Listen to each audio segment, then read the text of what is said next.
శ్రీ మహాగణాధిపతయ నమః. మనం చాలాసార్లు ఏమనుకుంటామంటే, గతంలో ఈ పొరపాటు చేసాం, మరలా అవకాశం వస్తే ఈ పొరపాటు చేయకుండా ఉందాం అని ఒకసారి అనుకుంటాం. అలాగే మనం గతంలో ఈ తప్పు చేశాము, ఈసారి కనుక అవకాశం వస్తే ఈ తప్పు చేయకుండా ఈ సరైన నిర్ణయం తీసుకుని మన జీవితాన్ని బ్రహ్మాండంగా ముందుకు తీసుకెళ్ళగలుగుతామని ఆశపడుతూ ఉంటాం.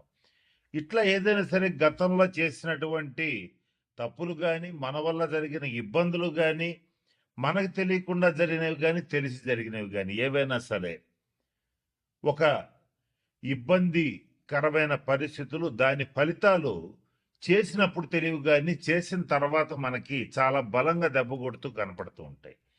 అటువంటి వాటి నుంచి తప్పించుకోవటానికి ఒక 136 రోజుల పాటు, అంటే జూలై 27, 2026 నుంచి డిసెంబర్ 10, 2026 వరకు శని వక్రించి ఈ 136 రోజుల పాటు మనం ఏదైతే చెయ్యాలనుకుని మిస్ అయిపోయామో గత 2.5 సంవత్సరాల్లో, అది మళ్ళీ చేసి సక్సెస్ సాధించడానికి, జరిగిన తప్పులు దిద్దుకోవడానికి, జరిగిన ఇబ్బందుల నుంచి బయటపడటానికి ఒక 4 రాసుల వాళ్ళకి మంచి రాజయోగం ఇస్తూ అవకాశం ఇస్తున్నటువంటి శని వక్రగ్రహ సంచారం ఏదైతే ఉందో, ఈ 4 రాసుల వాళ్ళని ఏ రకమైనటువంటి నిర్ణయాలు తీసుకుంటే, ఏ తప్పులు సరి చేసుకుంటే ఎలా ముందుకెళ్ళొచ్చు అనేటువంటి అంశం గురించి జ్యోతిష్ శాస్త్ర పరంగా కొన్ని సూచనలు, సలహాలు ఇప్పుడు నేను మీకు తెలియచేయడానికి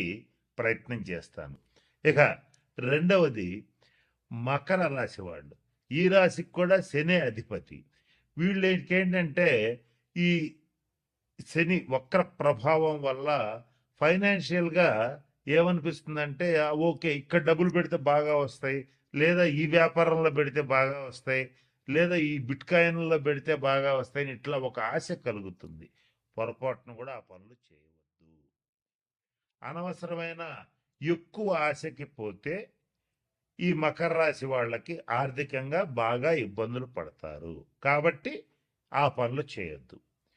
నెక్స్ట్ ఏం జరుగుతుందంటే, ఈ 136 రోజుల్లో మకర రాశి వాళ్ళకి జీవిత భాగస్వామి నుంచి కొంత వ్యతిరేకత వస్తుంది.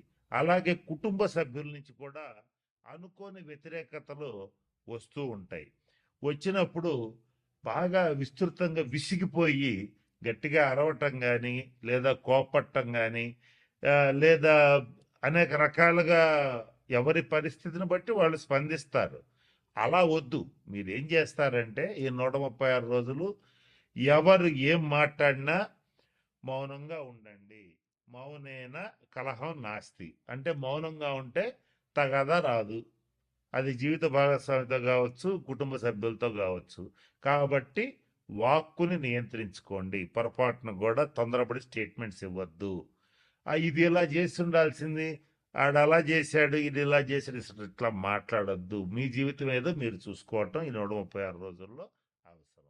నెక్స్ట్, ఫైనాన్షియల్ డెసిషన్స్ తీసుకునేటప్పుడు, అంటే కొత్తగా వ్యాపార వ్యవహారాలు నిర్ణయించుకోవాలి, చెయ్యాలి అనుకున్నప్పుడు మాత్రం ఈ 136 రోజుల్లో 1-2 సార్లు క్రాస్ చెక్ చేసుకునే చెయ్యండి.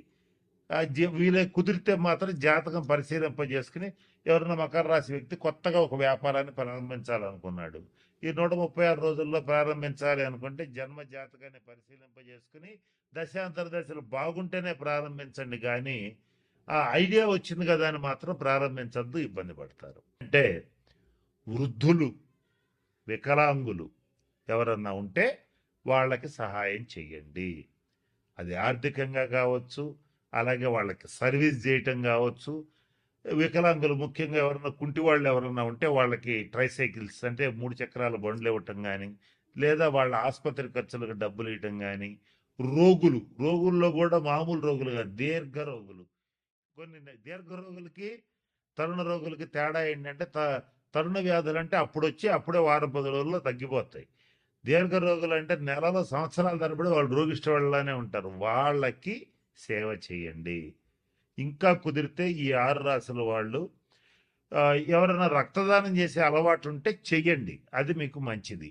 ఇక ఇంకా ఎవరైనా సరే ఈ 6 రాసుల్లో శనీశ్వరుడికి సంబంధించి మంచి ఫలితాలు పొందాలంటే ప్రభుత్వ ఆసుపత్రులకు వెళ్ళి అక్కడ ఉన్నటువంటి రోగులకి కావలసిన మెడిసిన్స్ ఇప్పించటం కానీ ఏదైనా పళ్ళు ఇవ్వటం కానీ అవకాశం ఉంటే చేయండి.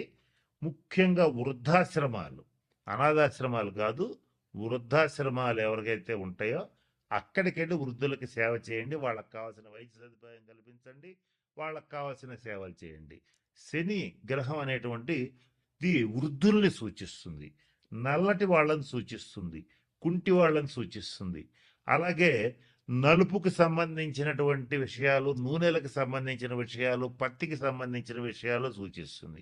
ఈ 6 రాసుల్లో ఇటువంటి వాటికి సంబంధించి వృత్తి వ్యాపారాలు చేసేటువంటి వాళ్ళు చాలా జాగ్రత్తగా ఉండాలి. వీళ్ళకి తగిన నిర్ణయాలు తీసుకోవాలి, తగిన శాంతి పరిహార క్రియలు పాటించాలి.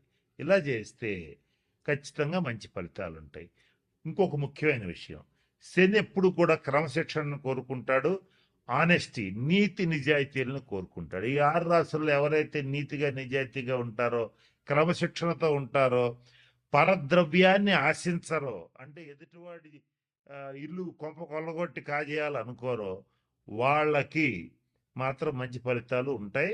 ఏదైతే నేను చెప్పినట్టుగా ఎవరో ఒకళ్ళ ఆస్తి కలుపుకుందాం, ఏదో ఒక రకంగా వాడి ఆస్తి వాడిని బెదరగొట్టో భయపెట్టో లేదా ప్రలోభాలకు గురి చేస్తూ లాక్కుందాం అనేటువంటి వాళ్ళు కానీ, తీవ్రంగా మద్యపానం చేసేటువంటి వాళ్ళు కానీ, అలాగే నిషేధిత ప్రదేశాలు అంటే జూద గృహాలు, వ్యభిచార గృహాలు, ఇటువంటి వాటి దగ్గరికి వెళ్ళేటువంటి వాళ్ళు కానీ, వాళ్ళని మాత్రం ఈ 136 రోజులు కర్మకారకుడైనటువంటి శనీశ్వరుడు ఖచ్చితంగా ఇబ్బందులు పెడతాడు. కాబట్టి వాటి జోలికి ఖచ్చితంగా పోవద్దు. ఈ 136 రోజులు అసలు పోవద్దు. కనుక నేను చెప్పినటువంటి విషయాలు గమనంలో పెట్టుకోండి, జాగ్రత్తలు పాటించండి. మన ఛానల్లోనే ఇంకా పరిహారాలు ఇస్తాను, మీకు షార్ట్స్ రూపంలో కూడా ఇస్తాను. వాటిని పాటించి ఈ 136 రోజులు మీకు అత్యంత అనుకూలంగా మార్చుకోవచ్చు. నేను చెప్తూ వీడియో మొదట్లో ఒక మాట చెప్పాను, వక్రీ బలి అన్నాను. వక్రించిన గ్రహం మరింత బలంగా పనిచేస్తుంది.